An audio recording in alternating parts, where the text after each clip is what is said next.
morning. It is Monday morning, around about 6 o'clock, just before 6.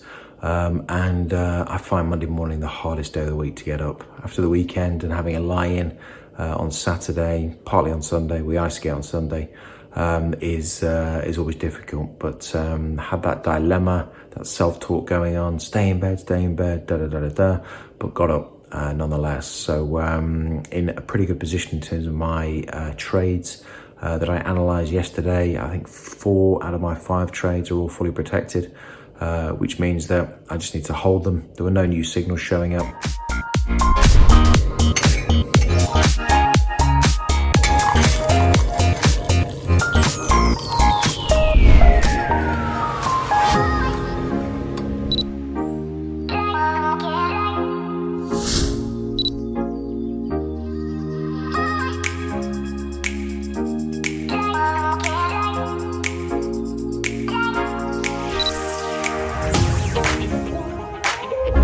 Well, it's just after 6 a.m. and as you can see, the markets have gone crazy on the open.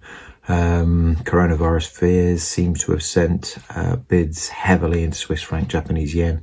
All of the pairs that I have open, all of the trades that I have open, have benefited from these, well, flash moves, I guess you would call them.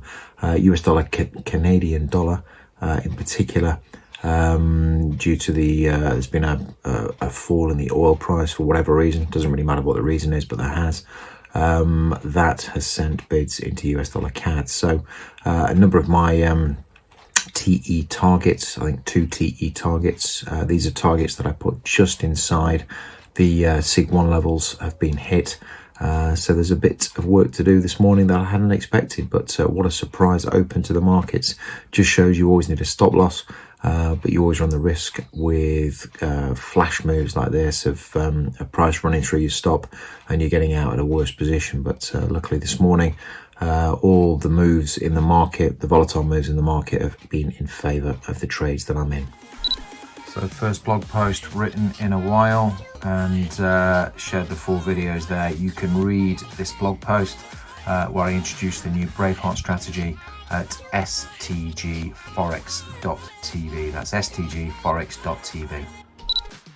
So it's Monday around about 5:45, and US dollar CAD trade has now hit its trailing stop.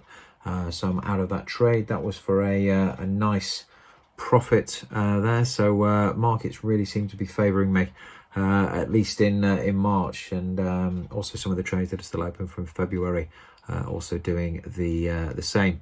Clocks have changed in the States, which means the candle close is no longer 6 p.m. it's 5 p.m. so it's gone back an hour. There's always a bit of toing and froing between US time and UK time, British summer time and all of that stuff. Never, to be honest, fully understood it, but doesn't really matter. I'm trading on such a 4-hour candle. It doesn't really matter that much at all. So anyway, let's quickly look at that. I'm looking over my shoulder here, not over my shoulder, over the camera, at US dollar CAD, and I'll just show you what's happened. Okay, so US dollar CAD here. My T target was taken off slightly higher actually than the dashed purple line there. Because the first price, having got the gap up that the market could exit at, was much higher. So it was actually higher than my trailing stop. So I couldn't quite work that out until I looked at my numbers. So my return on T was much higher than my return on T as trailing stop. And that's because my exit on initial target was higher than my trailing stop exit, which doesn't look like it from here, but that's exactly what happened. So out of this trade now, which means I've marked this as red. I'll keep it on the charts for the rest of the week, just so I've got a memory as to what's happened, but some nice profit there. And here's that profit showing up on my weekly trade management sheet. You can see that trade, actually that trade needs to be redded out now. It's still in green, so I'll red that out in a moment. But profit on that trade, 1153.28, combination of target hit and trailing stop, and of course now no risk in that trade. So that's how it should look, redded out now to show that the trade is complete, but a positive number in the result column, which is always good. Well, good morning. It is Tuesday morning, day 182. It's around about 9:10. Usual routine this morning, up early, morning market analysis. And the flash crash that happened yesterday, to all intents and purposes, has reversed on most of the pairs. Some bullish news out of the US. It looks like overnight has sent bids into US dollar, which has caused a number of my trades to stop out. But having said that, all of my trades have pretty much stopped out at profit, so I'm happy with that. You're never going to get the full move, but if you can protect yourself and gather a high proportion of the move, then that's really what it's all about. So I'm going to flash up now on the screen my weekly trade management sheet, just so you can see the results and what's happened. So here we go. US dollar Japanese yen closed out profit. US dollar Swiss franc closed out profit. US dollar CAD closed out profit. And you'll see that those three trades were all protected, fully protected when they closed out. They all hit their initial targets and then were taken out on a trailing stop. So yeah, all of those at least achieved a 2-to-1 reward to risk. I've still got euro US dollar in play, which has profit locked in, and pound Japanese yen. It's kind of a break-even trade as we sit at the moment, but if that continues down, then that could well be a profitable trade as well. Got a long on euro Swiss franc on the weekly chart, but not too worried about that at the moment. But yeah, been a good week, and what that means for what I call my weekly kind of total return on the weekly trade management sheet, that means a pretty good total return and a positive intraday exposure. So both of those numbers looking very, very favorable. And having just closed out February's results, you can see that I'm still in a period of drawdown, but the results for February were much, much better. 54.55% win ratio. Majority of my trades were shorts, which kind of is the fear in the market, I guess. Average reward to risk 1.91. I aim for 2, so slightly under. And average potential of the overarching, well, the move captured, the total move captured while I was in the trade, just under 75%. And average stop pressure 37.53. That stop pressure is just on intraday trades, but it shows that, you know, when I'm right, the market doesn't move that far against me, and that helps me with my stop pressure line, which if that's breached and price doesn't close below the entry, that's when I exit. So you know, mixed bag of results, but very encouraged by February. Last month I was, you know, it was a losing month. It was pretty depressing, but this month is, or February was a winning month, and it's looking very much like March will be a winning month too. So there you have it. Trading is a game of ups and downs, and very volatile at the moment in terms of the news. In fact, just looking at my where is it? In fact, let's show this on the screen. So here we go on my, in fact, that's my weekly. That's not what I want. I want the daily version.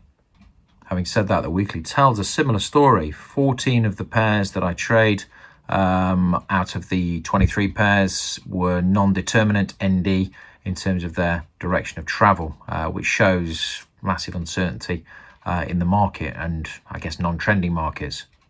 And here we are on the daily chart. Of course, on the weekly chart, you have to divide that number by 2 to get the number of pairs that are non-determinant. So here I've got 22 non-determinant pairs this day compared to yesterday, which means that the 11 out of the 23 pairs that I trade, just to clarify, I got that slightly wrong before, 11 out of the 23 pairs that I trade, so almost 50% of the pairs I trade, are not clear on their direction of travel in terms of how they closed compared to prior day. So really a news-filled market, a reactive market, a very nervous market, and I'm kind of sitting on the sidelines a little bit. It's fine to sit on the sidelines. Making a decision not to trade is a trading decision. You don't have to be in the trade all the time. The trades that I'm in are pretty much fully protected. So I'm just going to sit and wait for an opportunity to come up. What I've learned is if I look at the charts and it's messy, I can't really instantly gauge which one of my strategies might apply, then it probably means I shouldn't be in a trade. So I sit on the sidelines. My Mag 7 trade, my Mag 7 indicator as well, an IG sentiment indicator help. Mag 7 shows me how the major pairs are responding to one another, which influences which cross pairs I trade. And also, oh, there we go, WhatsApp message. And also, the IG sentiment looks at what people are trading through their IG broker accounts. I tend to fade that, so go the opposite way. If you believe that 80 to 90% of retail traders are wrong, then it pays to go against the retail trader, which, although I am a retail trader, that's exactly what I do. Yeah, it's 9:15. I've got a late morning jiu-jitsu, private lesson, training, rolling. Doing that, we'll come back, check the markets out. Got to pop up to the house today to have a look. When I pick the kids up, or one of the kids up, one of them is off ill. So another busy day, but looking forward to doing some training. Slightly nervous, haven't trained for a little while, but it will get me away from the markets and yeah, get me in a good place for when I come back. So here in the house this afternoon, goodness me, it's windy, but starting to take shape.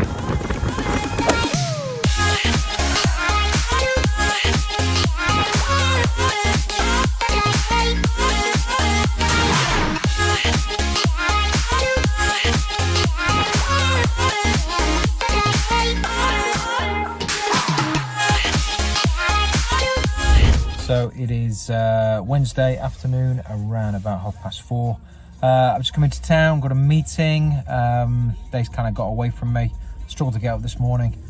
Did get up, did the market analysis, and there was nothing much happening. Basically, all of my intraday trades have now closed out, all bar one at a profit. So I've got one Sig 1 trade still in play, but the markets are really messy at the moment.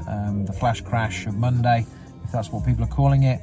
The flash crash came and went and kind of has put price action in the majority of the pairs I would regard in an extended position, which means jumping on a trend is pretty dangerous. We're at extremes, 5 or 3 year lows or highs. So yeah, I'm just taking a step back, and a decision not to trade is a decision to trade. The pound cable today, Bank of England cut the interest rate by 50 basis points, so we're now down to 0.25. That has had an impact on my relative, what do I call it? I forgot what I call it now. Been a long day, I've been to jiu-jitsu, so I'm a bit tired. On my interest rate differential, there we go, carry trade, that's it, carry trade. So that's had an impact on that. I've adjusted that indicator. It's one of the indicators I follow.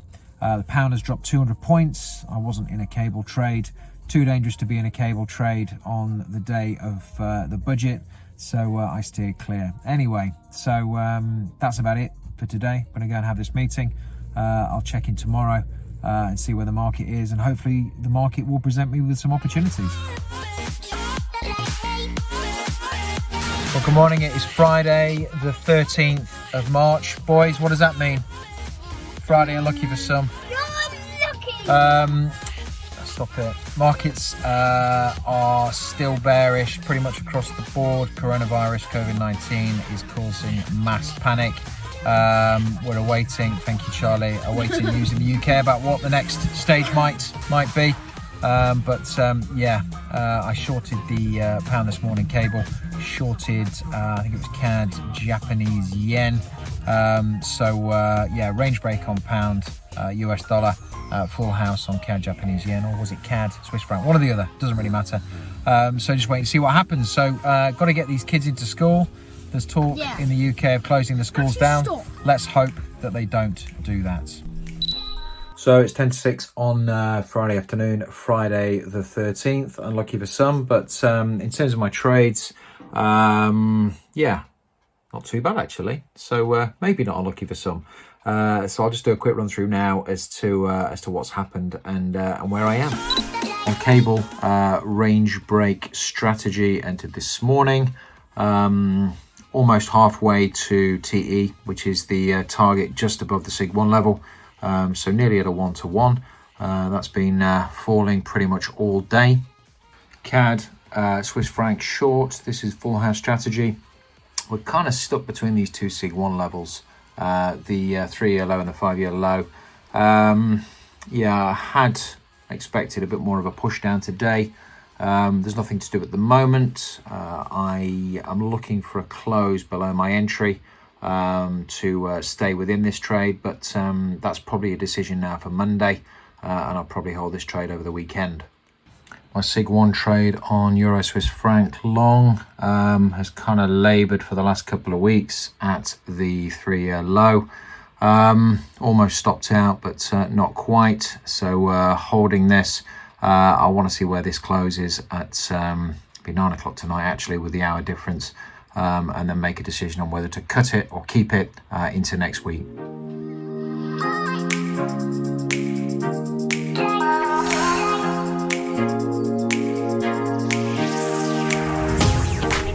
What are we doing this morning? Ice skating. Great. Sam? Let's go, let's go.